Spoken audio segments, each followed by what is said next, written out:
చేస్తా ఉన్నారు.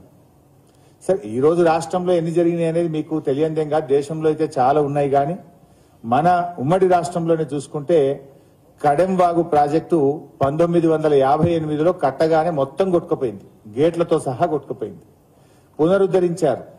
తిరిగి 1995లో కట్ట మొత్తం కొట్టుకుపోయింది. సింగూరు డ్యాము 1981, 99లో కూడా పార్షల్ గా కొట్టుకుపోయింది. ఎల్లంపల్లి బ్యారేజ్ మీ హయాంలో నిర్మిస్తే 2010లో బండ్స్ స్పిల్వే కూడా మొత్తం కొట్టుకుపోయినాయి. ఆదిలాబాద్ లో కట్టిన సాత్నాల మీడియం ఇరిగేషన్ ప్రాజెక్టు దాని హెడ్ రెగ్యులేటర్ మొత్తం కూడా 2004లో కొట్టుకుపోయింది.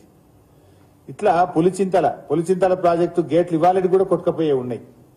పుట్టంగండి ఆనాడు ఉదయం ముఖ్యమంత్రి గారు వెళ్లి పుట్టంగండి ప్రాజెక్టు ప్రారంభిస్తే సాయంత్రానికి మొత్తం నీళ్లన్నీ బయటకు వచ్చేస్తే అప్పుడే తక్షణమే మోటార్లు ఆపినటువంటి పరిస్థితి.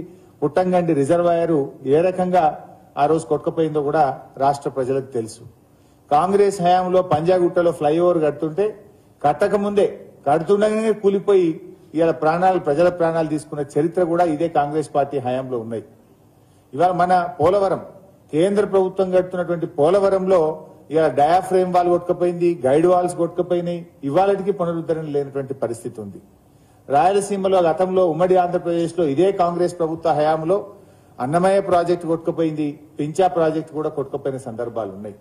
సరే ఏదైనా మేజర్ ప్రాజెక్టులు నిర్మించినప్పుడు ఇట్లాంటి సంఘటనలు జరిగితే ప్రభుత్వాలు విచారణ చేస్తాయి, దోషులను కఠినంగా శిక్షిస్తారు, భవిష్యత్తులో ఇలాంటి తప్పులు జరగకుండా జాగ్రత్తలు తీసుకుంటారు, రైతాంగానికి నష్టం చేయకుండా వెంటనే పునరుద్ధరణ చర్యలు చేపట్టాలి. కానీ ఈ ప్రభుత్వం ఏంటంటే ఎంతసేపు కాళేశ్వరం మీద ఒక దుష్ప్రచారానికి ఇవాళ పాల్పడతా ఉన్నారు. మరి ఇదే కాంగ్రెస్ పార్టీ మొన్న ఈ మధ్య కర్ణాటక నుంచి కాంగ్రెస్ పార్టీ ఎమ్మెల్యేలు వచ్చారు. ఈ రాష్ట్రంలో ఇరిగేషన్ ప్రాజెక్టులు చూస్తామంటే మీరు ఎక్కడికి పంపారు? కాళేశ్వరం ప్రాజెక్టులో భాగమైనటువంటి మల్లన్న సాగర్, రంగనాయక సాగర్ మీ కట్ట మీదికి పోయి మీరు కాంగ్రెస్ కర్ణాటక ఎమ్మెల్యేలకు ఇవో చూడండి మా ప్రాజెక్టులు ఎంత గొప్పగా ఉన్నాయని చూపించారు కదా. అదే కర్ణాటక కాంగ్రెస్ ఎమ్మెల్యేలు మెచ్చుకొని మన రాష్ట్ర ప్రభుత్వాన్ని, మన ప్రాజెక్టులను చూసి వాళ్ళు నేర్చుకొని పోయినరు, మెచ్చుకొని పోయినరు. మరి అదెందుకు చూపియరు? ఆ గొప్పతనాన్ని ఎందుకు ప్రజలకు చెప్పరు? అంటే మీరు ఒక దురుద్దేశంతో ప్రభుత్వం మీద బురద జల్లే ప్రయత్నం చేస్తున్నారు. అదేవిధంగా నిన్న మనం టీవీల్లో కూడా చూసాం. ఈ ప్రాజెక్టు ఎంత ఆయకట్టు వచ్చిందంటే మరి ఇంజనీర్లు వాళ్ళు చెప్పబోతుంటే కొత్త ఆయకట్టే చెప్పు, మీరు స్టెబిలైజేషన్ చెప్పకొని దబాయించినటువంటి తీరు కూడా మనం చూసాం. వాస్తవానికి ఇది కాంగ్రెస్ పార్టీ మొదలు 5 మంత్రులు పోయారు మేడిగడ్డ దగ్గరికి, ప్రజెంటేషన్ పెట్టినారు. వాళ్ళు as per the Congress government released report, ఇది కాంగ్రెస్ ప్రభుత్వం మంత్రులు మేడిగడ్డ దగ్గర పోయినప్పుడు ఒక మొత్తం రిపోర్ట్ ఇచ్చారు. ఆ రిపోర్టు ప్రకారంగానే చూస్తే కొత్త ఆయకట్టు 98,570 ఎకరాలు. వాస్తవానికి ఇంతకంటే ఎక్కువ కొత్త ఆయకట్టు ఉంది. మీకు చిన్న ఉదాహరణ చెప్తా. మొన్న ఒక 15 రోజుల క్రితం గౌరవ మంత్రి గారు కొండా సురేఖ గారు రంగనాయక సాగర్ ప్రాజెక్టు మీద నీటి విడుదల చేస్తూ 1,10,000 ఎకరాలకు నీళ్లు విడుదల చేస్తున్నాను అని స్వయంగా కాళేశ్వరంలో భాగంగా ఉన్న ఒక రిజర్వాయర్ నీళ్లు వదులుతూ 1,10,000 ఎకరాలకు నీళ్లు విడుదల చేస్తున్నా అని చెప్పి కొండా సురేఖ గారే చెప్పారు. అదే రోజు మల్లన్న సాగర్ వెళ్లి కూడా నీళ్లు విడుదల చేస్తున్నారు. అది దుబ్బాక, మెదక్ నియోజకవర్గానికి వెళ్తాయి. మరి దాని ఆయకట్టు వేరే. కానీ మీ రిపోర్టు ప్రకారమే మీరు తక్కువ చూపించారు. సరే 98,570 ఇది కొత్త ఆయకట్టు అని మీరు చూపించారు. ఇందులోనే ఏముంది?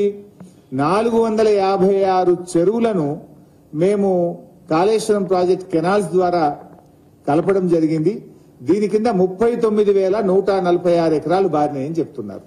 కాళేశ్వరం కెనాల్స్ కింద 456 చెరువులకు మేము నీళ్లు ఇచ్చాం, 39,146 ఎకరాలకు నీళ్లు వచ్చినాయన్నారు. అది కాకుండా ఎస్ఆర్ఎస్పి కాళేశ్వరం నీళ్లను ఎస్ఆర్ఎస్పి కలిపిన తర్వాత ఎస్ఆర్ఎస్పి స్టేజ్ 1, 2 నిజాం సాగర్ల కింద కూడా గత ప్రభుత్వాలు చెరువులకు తూములు పెట్టలేదు, చెరువులు ప్రాజెక్టులకు అనుసంధానం చేయలేదు. కానీ కాళేశ్వరంతో ఎస్ఆర్ఎస్పి స్టెబిలైజేషన్ చేసిన తర్వాత అక్కడ కూడా 2,143 చెరువులు నింపాం. 2,143 చెరువులకు నింపడం ద్వారా 1,67,050 ఎకరాలకు నీళ్లు వచ్చినాయి. ఇది మీ రిపోర్టే. 1,67,050 ఎకరాలకు నీళ్లు వచ్చాయి.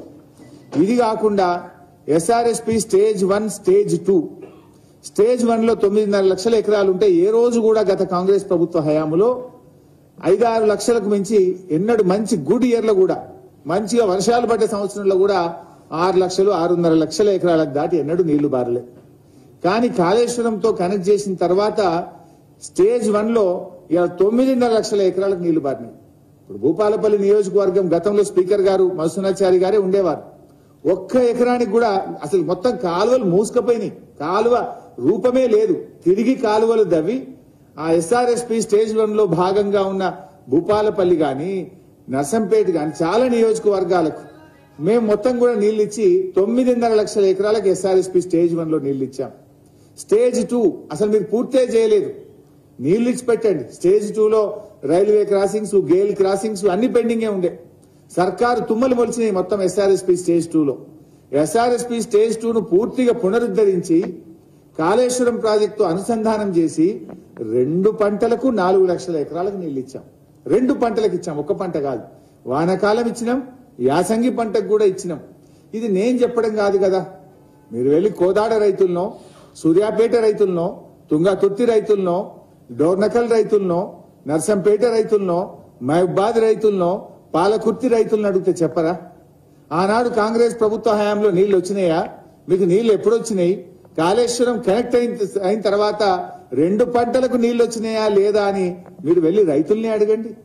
ఆ నియోజకవర్గాల రైతులను అడిగితే చెప్పరా? అంటే స్టేజ్ 1, స్టేజ్ 2 లో ఒక సంవత్సరం ఎస్ఆర్ఎస్పీలో కూడా నీళ్లు తక్కువైతే రివర్స్ పంపింగ్ లో ఎస్ఆర్ఎస్పీకి కూడా నీళ్లు తీసుకుపోయి మనం పారించుకున్నటువంటి పరిస్థితి, పంటలను కాపాడుకున్నటువంటి పరిస్థితి. అంటే దాదాపు 17,08,000 ఎకరాలు స్టెబిలైజేషన్ చేసుకున్నాం. అంటే నీళ్లు తక్కువైనప్పుడు కాళేశ్వరం నీళ్లతో 2 తళ్ళలో 3 తళ్ళకో నీళ్లు ఇచ్చి పంటలు కాపాడుకున్నటువంటి పరిస్థితి. అంటే చెరువులు నింపింది మీకు కనబడదు, స్టెబిలైజేషన్ మీకు కనబడదు.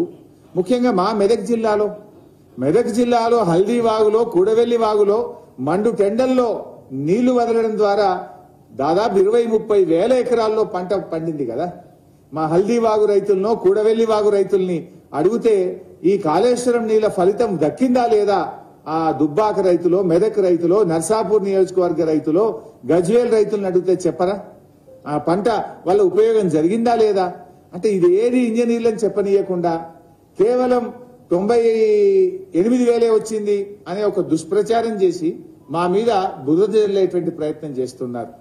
వాస్తవానికి చెప్పాలంటే కొత్త ఆయకట్టు గాని, చెరువుల కింద వచ్చిన ఆయకట్టు గాని, స్టెబిలైజేషన్ కలిపితే 20 లక్షల ఎకరాలకు ఇలా కాళేశ్వరం ద్వారా ఇప్పటికే ప్రయోజనం అందింది.